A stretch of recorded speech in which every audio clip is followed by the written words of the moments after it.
Hello students, good morning. मैं doctor Dharmendra Mishra हूँ, lecturer in public administration, MLB government college Bhilwara से। आज मैं आपसे बात करूँगा हमारे देश में गैर सरकारी संस्थाओं के बारे में, जिन्हें हम NGOs बोलते हैं।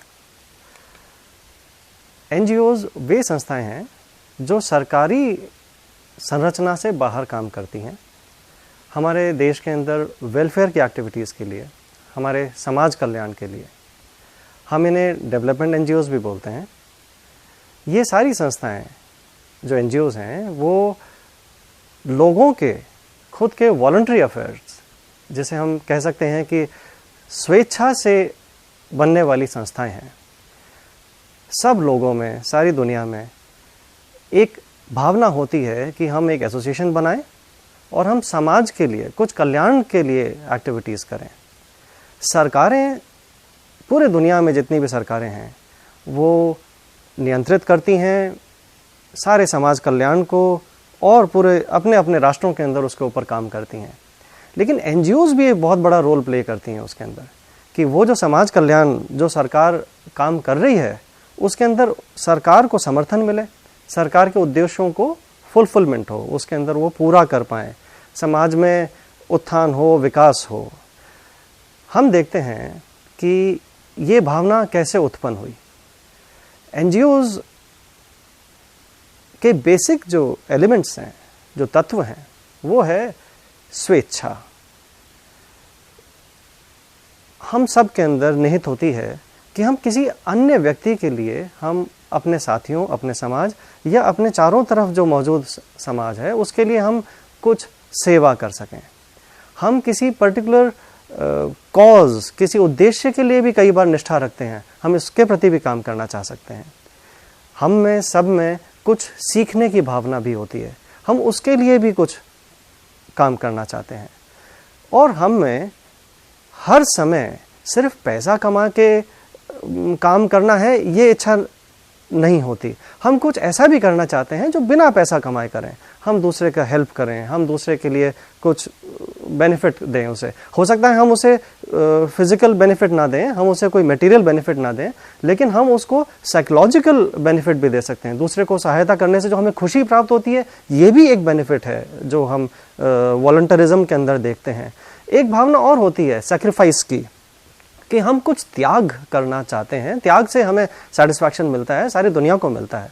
तो हम जितना कर सकते हैं अपनी सीमाओं के अंदर रह करके, हम किसी दूसरे के लिए त्याग की भावना से भी काम करना चाहते हैं। इन सब चीज़ों से मिल करके जो भावना उत्पन्न होती है, लोग उससे एसोसिएशन बनाते हैं, उससे संगठित होते हैं और अपनी उन एसोसिएशन से समाज के अंदर काम करते हैं। इन NGOs को जो समाज के अंदर बनती हैं, इनको हम डेवलपमेंट NGOs या विकास के लिए गैर सरकारी संस्थाएं भी बोलते हैं। देखिए, विकास दो तरीके से हो सकता है। विकास हो सकता है सरकारी तरीके से, विकास हो सकता है गैर सरकारी तरीके से। हम आज ये समझ रहे हैं कि गैर सरकारी तरीके से कैसे विकास हो सकता है। सरकारी तरीके से सरकार जब काम करती है तो वो 3 स्तर के ऊपर करती है विकास के लिए काम। एक तो अंतर्राष्ट्रीय स्तर पे, दूसरा राष्ट्रीय स्तर पे और तीसरा स्थानीय स्तर पे, जैसे हम इंटरनेशनल, नेशनल या लोकल स्तर कहेंगे। इसी तरह नॉन गवर्नमेंट जो ऑर्गेनाइजेशंस हैं, जो NGOs हैं, वे भी 3 स्तर पे काम करती हैं, अंतर्राष्ट्रीय स्तर पे, राष्ट्रीय स्तर पे और स्थानीय स्तर पे। अब इन दोनों में अंतर क्या है कि जो ये एजेंसीज जो काम कर रही हैं, जिन्हें हम NGOs बोल रहे हैं, या जो सरकार की जो एजेंसीज काम कर रही हैं, उनमें अंतर क्या है। हम पहले सरकारी एजेंसीज को देखते हैं कि सरकारी एजेंसीज में क्या निहित होता है।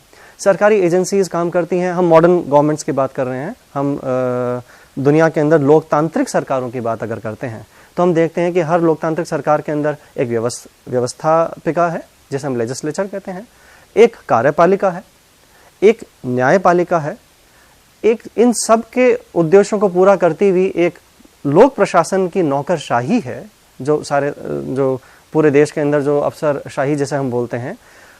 और अन्य कुछ पॉलिटिकल पार्टीज़ हैं, कुछ प्रेशर ग्रुप्स हैं, कुछ दबाव समूह हैं जो इन सब चीज़ों को ड्राइव करते हैं पीछे से, है ना, पॉलिसीज़ बनाने के अंदर, सरकार की नीतियां बनाने में।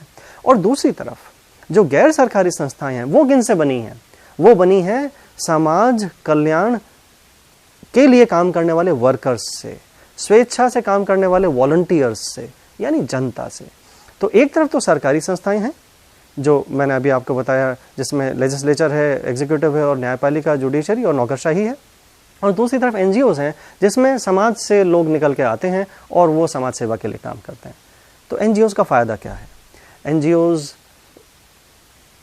जो ऑफिशियल एजेंसीज हैं, जो सरकारी संस्थाएं, जो हम एजेंसीज जो अभी मैंने आपको बताया, उनसे ज़्यादा बेहतर तरीके से काम कर पाती हैं कई बार, क्योंकि उनके अंदर जो लोग कार्य कर रहे हैं वो ज़्यादा डिवोटेड हैं, ज़्यादा निष्ठावान हैं, ज़्यादा एफिशिएंट हैं, ज़्यादा इनोवेटिव भी हैं, वो नए नए तरीक़ों से काम करने की भावना भी रखते हैं। वो कई बार ऐसे तरीक़ों से काम करते हैं जो जनता से सीधा कनेक्ट हो सकते हैं, उनसे मन से कनेक्ट हो सकती हैं। इसलिए एनजीओ ज़्यादा इफ़ेक्टिव भी हैं, ज़्यादा प्रभावशाली हैं।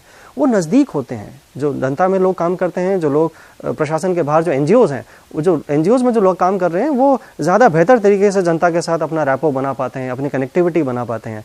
तो जो जनता है वो भी उनसे ज़्यादा जुड़ पाती है, भावनात्मक रूप से भी जल्दी जुड़ पाती है।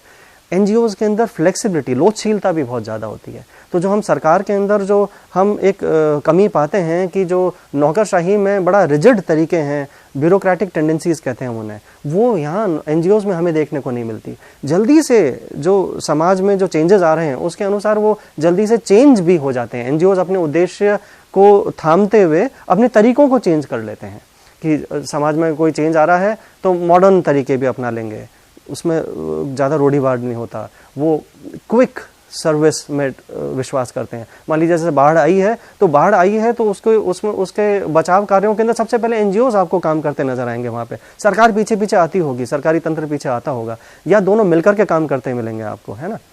दूसरी तरफ जो एनजीओज़ होते हैं वो ज़्यादा लोकतांत्रिक तरीके से काम करते हैं। छोटे समूह होते हैं ज़्यादातर, तो छोटे समूह के अंदर लोकतंत्र की भावना ज़्यादा होती है। हम देखें कि हमारे देश में एनजीओज़ का विकास कैसे हुआ।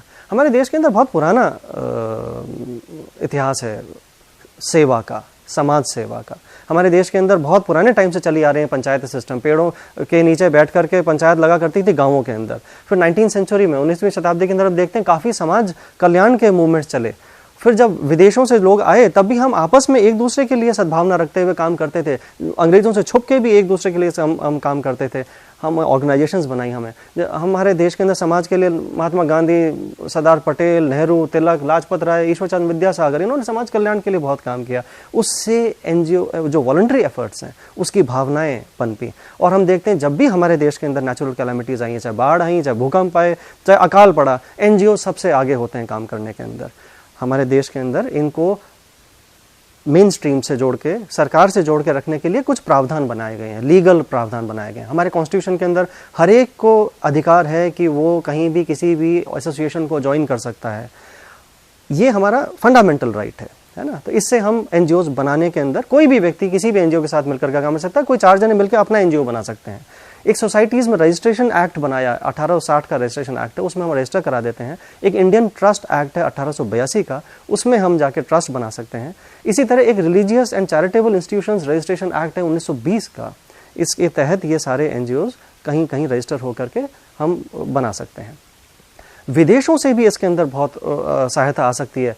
आर्थिक सहायता भी आ सकती है और गैर आर्थिक सहायता भी आ सकती है। लेकिन आर्थिक सहायता के लिए हमें हर एनजीओ जो विदेश से सहायता लेता है उसको फॉरेन एक्सचेंज मैनेजमेंट एक्ट के तहत उसे रजिस्टर कराना पड़ेगा। हमारे देश के अंदर ये प्रावधान है। और हमारे देश के अंदर कुछ मंत्रालय और विभाग बने हैं जो कि एनजीओज के साथ मिलकर के काम करते हैं, या कहिए एनजीओज को समर्थन करते हैं उनके कामों में, जैसे ministry of social welfare, ministry of home affairs, जैसे सेंट्रल सोशल वेलफेयर बोर्ड। अब हम लास्ट में जाके देखें कि इश्यूज़ क्या हैं, क्या चैलेंजेस हैं लोग एनजीओज़ के सामने। धन की कमी है, उद्देश्य तो बहुत बड़े हैं, काम करने की भावना भी है, लेकिन धन की आर्थिक कमी रहती है। फॉरेन एड जो आता है उसके अंदर थोड़ी मुश्किलें आती हैं, उसको रेगुलेट भी करना पड़ता है। और जो लार्ज बड़े एनजीओज़ हो जाते हैं उसके अंदर ब्यूरोक्रेटिक टेंडेंसीज भी कभी कभी आ जाती हैं। तो हम देख रहे हैं कि समाज के अंदर एनजीओज़ का बहुत बड़ा रोल है। और हमारी सरकारें भी आज मानने लग गई हैं कि एनजीओज़ के समर्थन से ही सरकार अपने सोशल वेलफेयर के जो ऑब्जेक्टिव्स हैं उनको ज़्यादा बेहतर तरीके से पा सकते हैं। और इसलिए सरकार का भी एफर्ट है कि एनजीओज़ को अपने साथ, अपनी गवर्नमेंट बॉडीज़ के साथ मिला करके काम करें और अपने उद्देश्यों को अच्छी तरह से हासिल करें। Thank you.